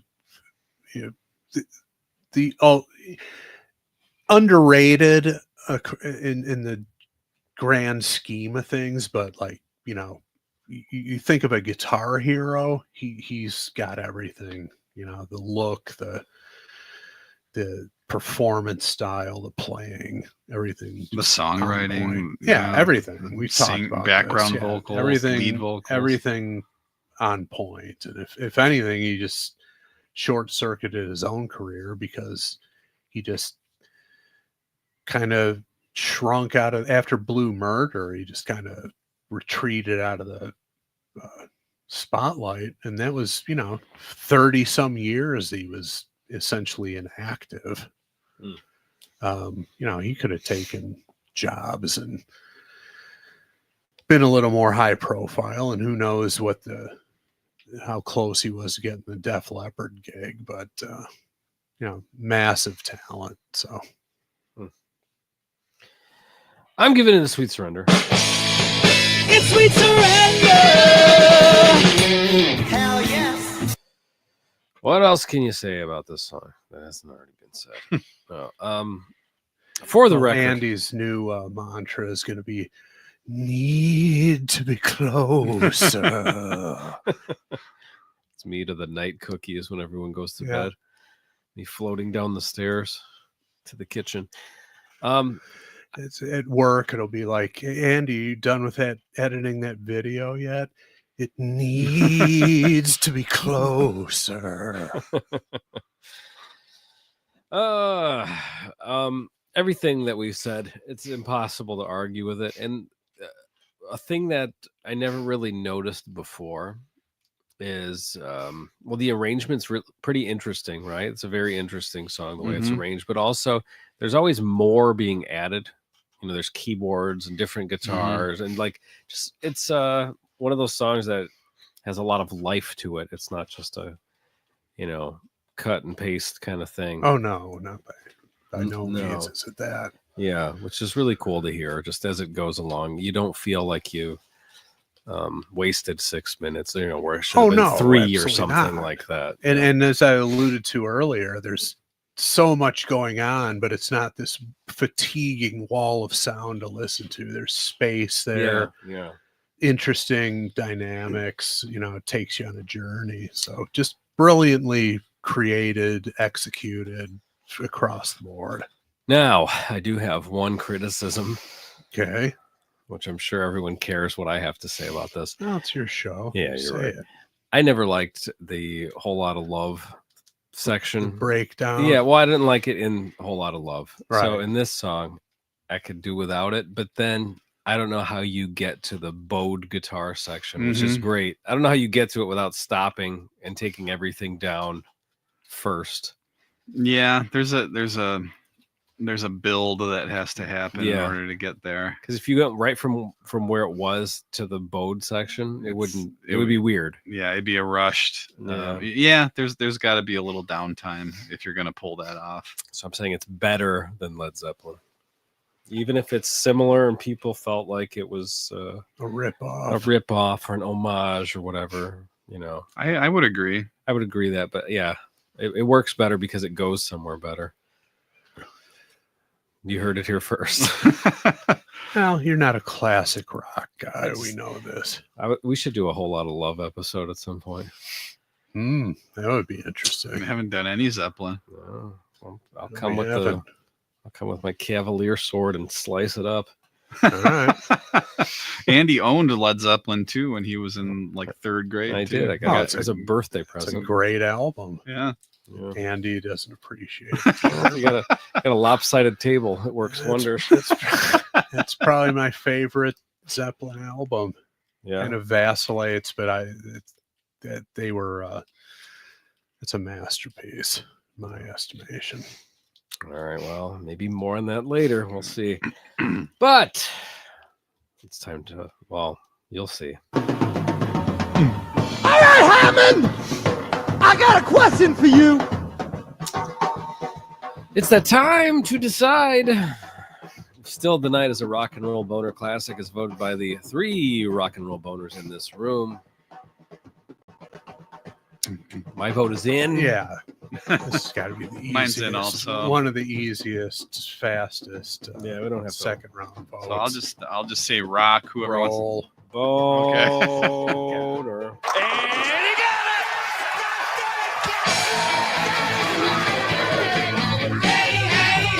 It's a rock and roll ball.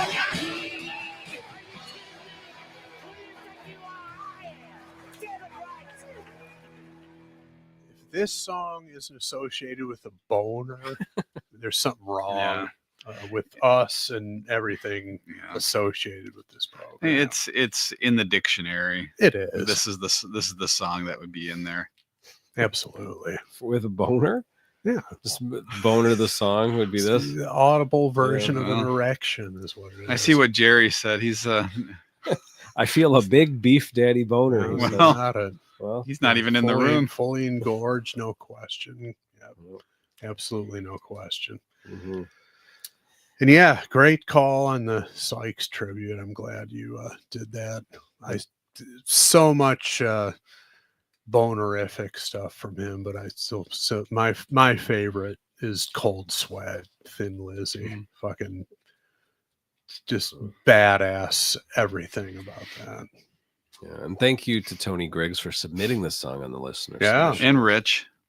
Well, you know. Yeah, that's Is it because he didn't come? I mean, Andy's well, upset. but you know, he's pretending that there's something wrong. he's still siring children well into his old age, so he kind of embodies the vibe of this song. It's true. All right. Well, if you disagree with us, we are so sorry. That's just the fucking way it is. Got nothing to say to you if you got a problem with this. Yeah, that's there's nothing that's going to change anyone's mind about Yeah. this one. Nothing's going to topple this. Yeah. So All right. How about a quick commercial break? We'll be right back. So good. I don't get yards of questions, motherfucker. I give them. Swing away. Yes, Chief.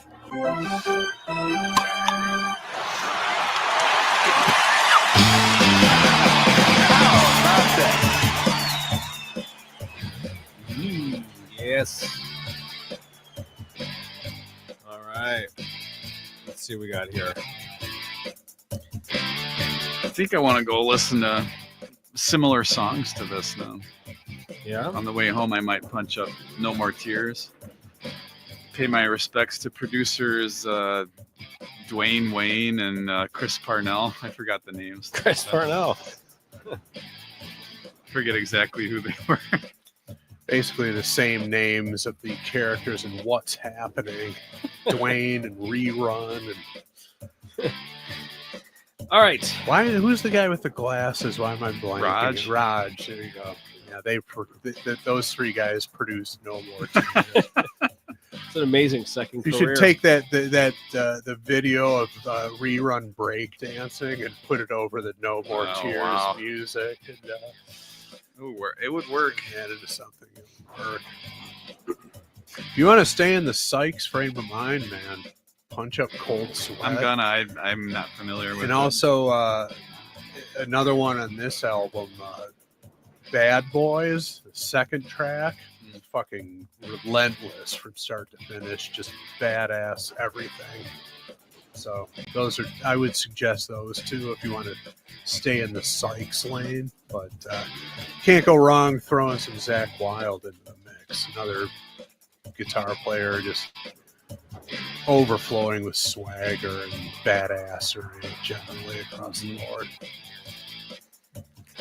All right. This week's Yardo Questions comes to us from Chuck Russick. Hey, Chuck. Hey, Chuck. Chuck's got some good ones here. Oh, good. I think it works with today's conversation. He says, hello to the three wise boners. Oh, very nice. Is that like Me Wise Magic? Three Wise Boners? Should be. I have to meme that up, I think. He says, listening to the latest Jericho episode with Last in Line as the song got me thinking about musicians who switched bands, and some went on to do better, some worse, and how the bands they left were affected. Some of my questions revolve around that. Okay. Do you think if someone else had been Ozzy's lead guitarist instead of Randy Rhoads at the start of Ozzy's solo career, do you think Ozzy would have had as successful of a solo career? I know he had plenty of great songs after Rhoads, but the guitar playing and solos from the first two albums with Rhoads are one of the top things that jump out to me when listening to those albums. I can't help but wonder if Ozzy needed Randy Rhoads as much as Rhoads needed Ozzy to become the star he became.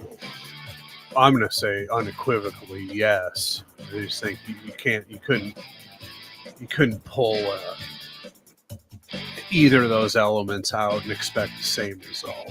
You know, and again, I think like people who aren't music nerds, yes, they're drawn to the songs and in the Ozzy's voice and something, but if you didn't have that commanding guitar player, guitar playing, it wouldn't have had the same appeal, I don't think. Plus, if you don't have the template kind of laid out in the first couple albums like that, who knows? Yeah, what Ozzy's, what the rest of the solo career sounds like, right? And or if there even is one after a couple of, it could have been a flop and done forever. Maybe, I mean, and one thing to not overlook is the common thread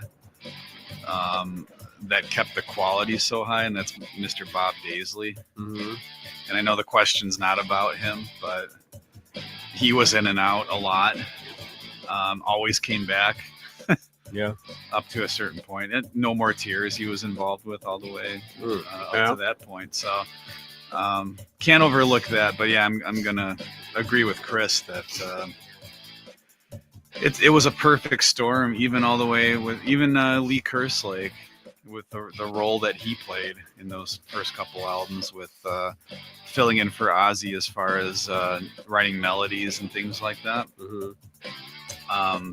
It's a perfect storm with those guys, and that template was laid down. It was defined, like the parameters were all defined there, and you know, you can 45 years later still be using that as your guide as far if you're Ozzy. Yeah, Sure.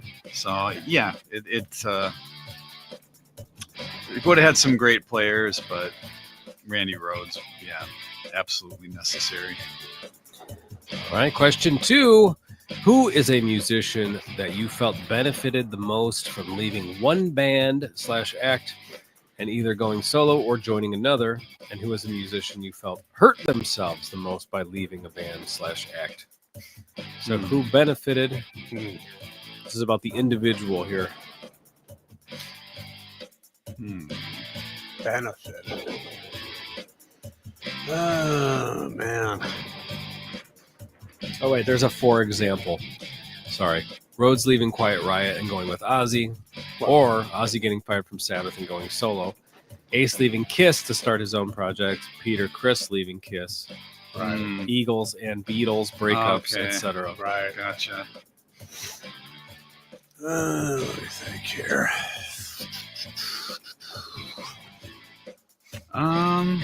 Man. So I'm trying to think if Dickinson parting with Maiden, who I'm thinking musically benefited Dickinson. Okay. But maybe not Maiden. I think I'd have to. So you're saying you're giving one answer for both? I kind of am, but that's just kind of my initial one. I'd like to think of a better one, but I'm trying to think like what would I even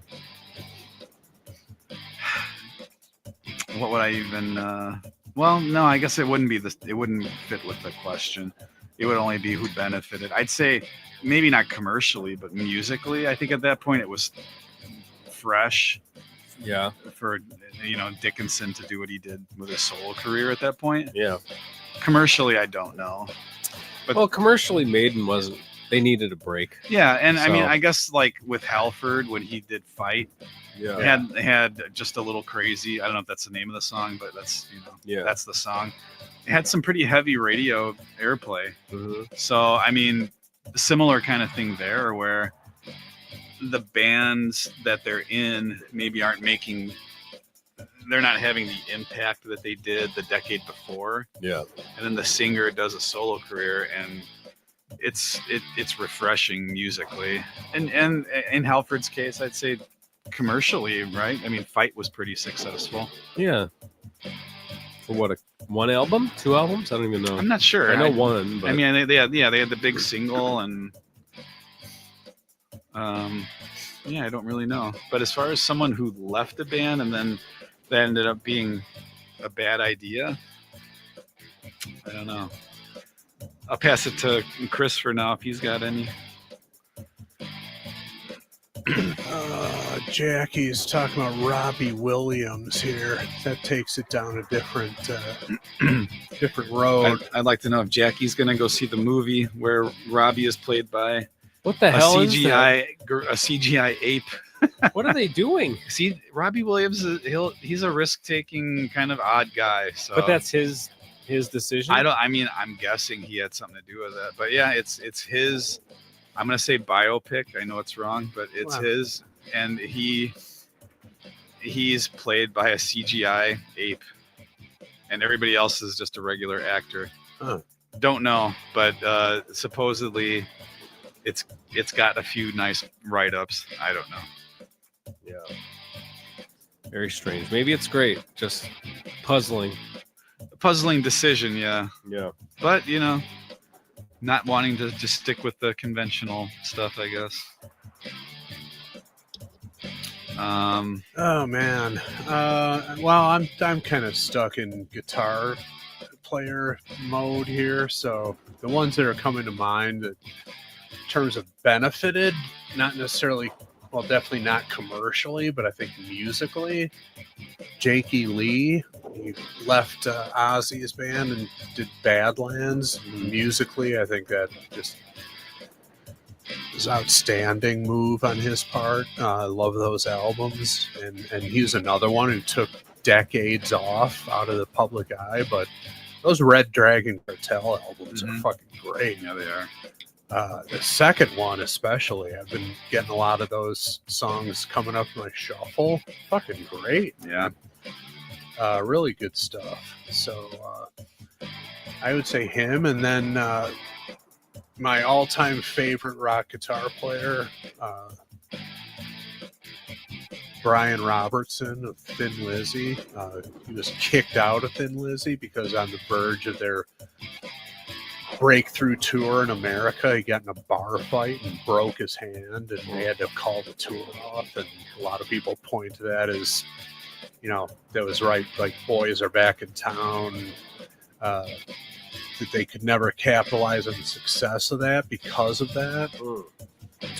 And he joined Motorhead for Another Perfect Day, which is a great album, but just never fit in with them. I mean, he was wearing fucking ballet slippers and shorts on stage and refused to play Ace of Spades. Just a fucking weird guy after that. And never did anything of any note after Thin Lizzy, so he just kind of vanished and he sort of self-sabotaged his career. So those are the two that are coming to mind for me. So someone who was brought up not that long ago on this episode, just for my musical tastes, you can't really argue with the longevity of this project, but Zakk Wylde going and doing Black Label Society, I think song material wise, I think was a step down from what he was doing with Ozzy. I mean, musicianship wise, like I've heard live stuff and, you know, always great. All the guys he's had that I've heard that have been in that band with him. But I just think musically, it's just, it's got like a, I don't know. It's just not, it's not as good as far as the material, like melodically, song wise, material wise. But I guess if you want, like, it's usually a trio, right? Black Label Society, or do they have they don't have a fourth guy, do they? I don't know. It's been a while. But yeah, I mean, I don't know. But then again, on the other hand, he's still doing it, and he's been doing it for, I don't know, 20 plus, however many years. So can't really argue with that. But for me, there's not to my life. There's just something lacking to my taste when I compare what he was doing with Ozzy to when basically he's completely in the driver's seat with Black Label Society. Yeah. Whole bunch of comments here that are pretty good. Ice Cube left NWA and did okay. That's from David. Jackie says Steve Perry leaving Journey. His solo stint wasn't nearly as good as his work with the band. Some might question that. His solo stuff is actually kind of underrated, but it's never going to approach the popularity and the perception of quality that you're going to get with Journey. But you know, I don't know. Yeah, I mean that could go either way depending on your perspective. Sting, Camarado mentions. Yeah. I mean, you could say that went one way or the other. I mean, obviously his career didn't flounder after he left the police, but you could, in terms of what you like musically, was it better or worse? You know? Sebastian Bach, a great one. Did nothing after Skid Row, and Skid Row is really not done. I mean, some people like those albums, but in terms of the popularity and influence and ability to fill big stadiums, they just can't do it without Bach as the front man. I'd say the recent Lizzie Hale connection was probably the most excitement that I've seen having to do with Skid Row all these years. Also, Jerry said Harry Styles leaving One Direction for that genre. Yeah, I mean that seems to be boilerplate move. Timberlake. Yeah, old Michael Jackson. Yeah. Diana Ross. It's Yeah, like you get a group and then the breakout person. There's a long Yeah. list of people. Yeah. Joey Fat One would be the one. What about- from the guy who looks like a gorilla? Exactly. New Kids on the I think that's Block? who's playing Robbie Williams in the movie. Yeah, there you go. Yeah. Glad he found work. That's good. Taking care of each other. Danny, whatever his last name is. Him and Craig Goldie. Yeah. Not to Chris's liking. No, don't like him. I like Goldie a lot less than the gorilla guy from New Kids on the Block. All right, question 3. On the other side of question 2, what is a band that you felt either positively benefited or was negatively impacted by either a member quitting or them firing a member?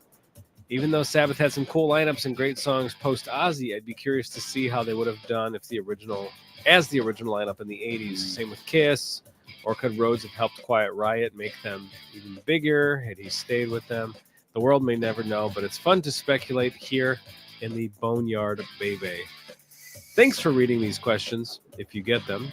Yes, we got them, buddy. If Jericho's on with you, please tell him he's a total fucking dewclaw. Oh my I'm not goodness. saying that Why to would him. you say such a thing? Just kidding, of course. Take care, you freaky mofos. He must be talking about you two on the couch over there. Freaky mofos. Well, here. the Well, I ob- feel like one after listening to the song tonight. well, the obvious answer to that is Def Leppard. Pete Willis being kicked out and replaced by Phil Collin, and they just went through the roof after that. I mean, Pete Willis recorded most of Pyromania, but again, Phil Collins in all the videos from that album, and then the next two were just through the roof. So that's the obvious answer. Yeah. there. Yeah, agreed. Camarado said Motley Crue. It's an interesting one. Depends who you ask, I guess, right? There are people who say the Karabi album was the best thing they've ever done. Yeah. And I'd say probably more people say that Vince Neil is the singer of that band and should be. Yeah, the proof is in the pudding. That album and tour were pretty much rejected by the listening public, which again is not commensurate with the quality, but for whatever reason they weren't having anybody outside of Vince. Jackie said Pete Willis would not look good oiled up and shirtless. Now, how do we know that? We never saw it. Well,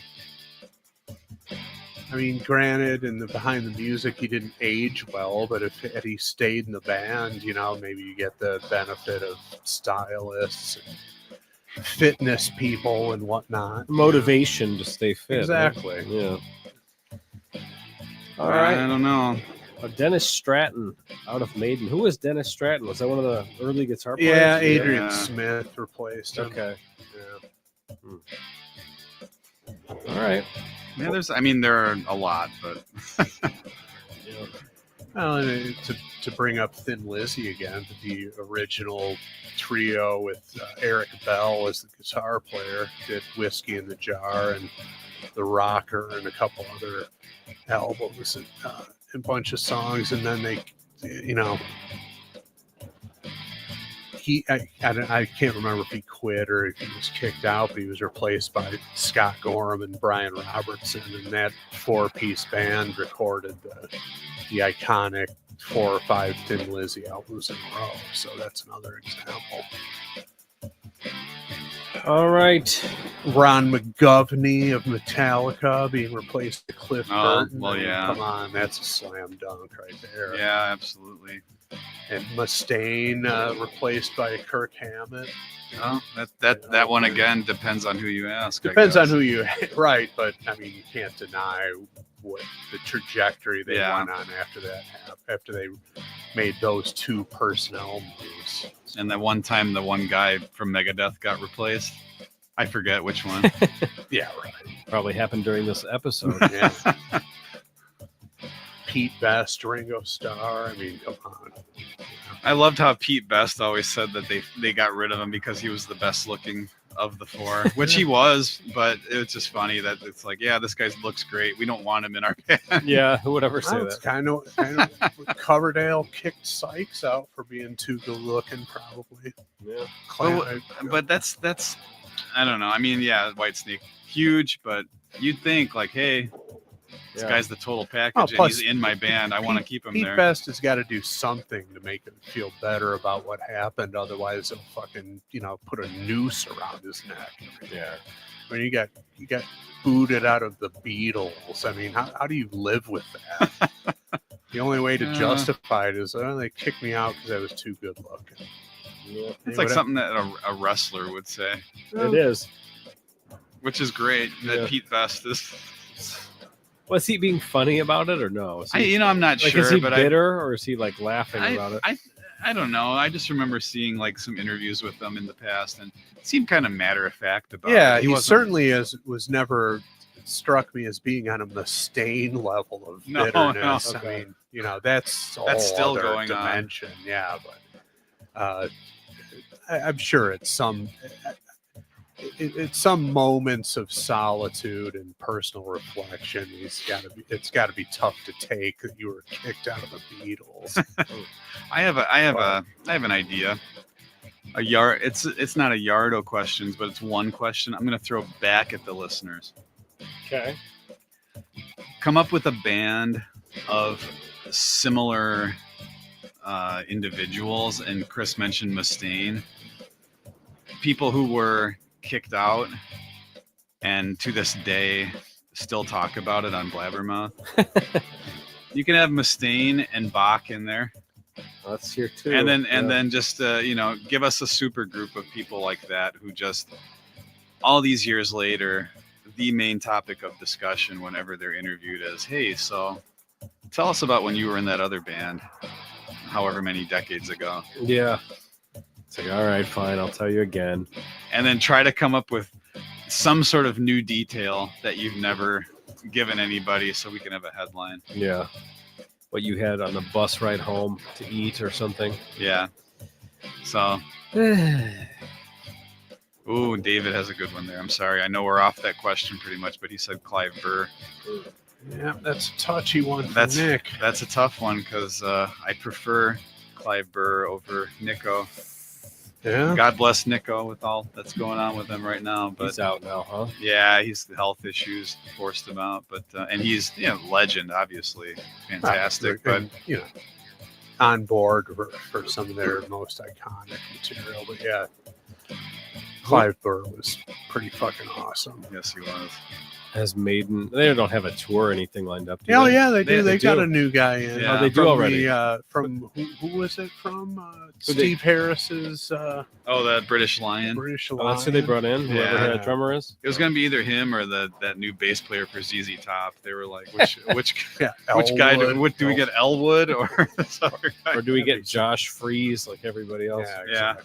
Oh God, I saw some picture of him with Les Claypool. People are like, oh my God, is he going to be in Primus too? He's in Foo Fighters now. He's like Paul Frees, the old voice actor. He did Did literally everything for a couple decades. Did you know Larry Lalonde is one of the people who lost his house in the LA I saw fires? that. Yeah, I saw a picture. Crazy.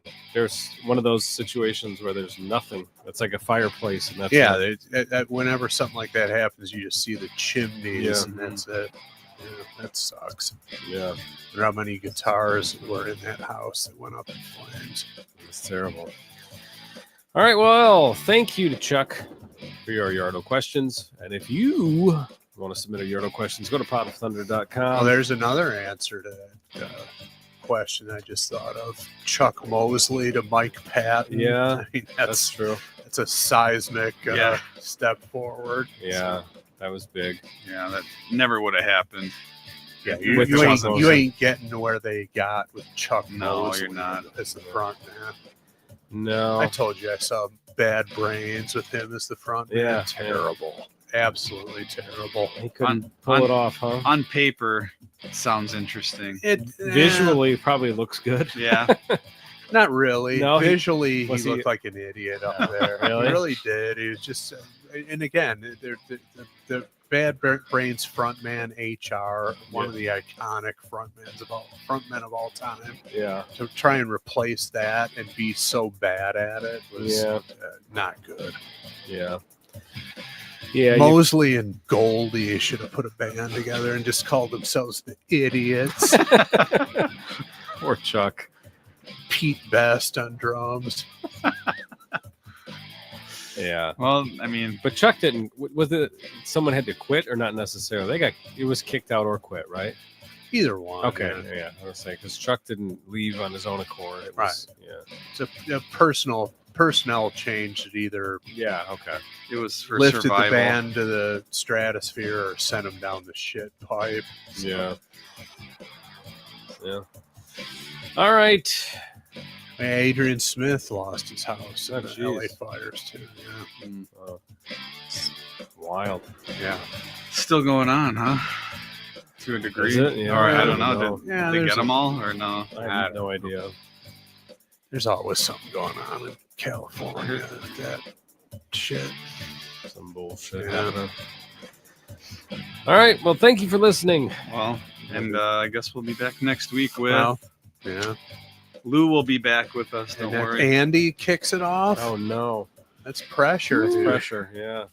All right, I'll be ready for it. I'm ready. I got mine teed up. I'm looking forward. Speaking to of Andy picks, real quick, my kids were watching a movie the other day, and I overheard it, and all of a sudden I heard "Danger, Danger, High Voltage" playing in the movie. What movie was it? It was a Diary of a Wimpy Kid. movie. Really? Yeah. That's funny. That's cool. That was a couple years. That was September, a few years back. Yeah. right? Yeah. Mhm. All So- right. So Andy's got some. He's got a history of picking some good ones. yeah, he'll rise to the occasion. Don't miss it. But he's coming off the apex of dropping horny on us. Yeah, So it's unbeatable. some big shoes to fill. I'm not even gonna try to beat that. Well, yeah. Just gonna do the job. If you could even approach that, you'd be onto something. But you set a high bar for yourself and the show. Yeah. All right. Bye, everybody. We'll see ya. Fresh fried potatoes, garlic mashed potatoes, golden baked potato for the waffle fries on the rice. I don't know why I always pick the potato song at the end, but I like it. Because it's my greatest comedic moment. Yeah. Yeah. All right. Bye, everybody. Thank you. Genuinely funny. Yeah. I can even say that. That's great.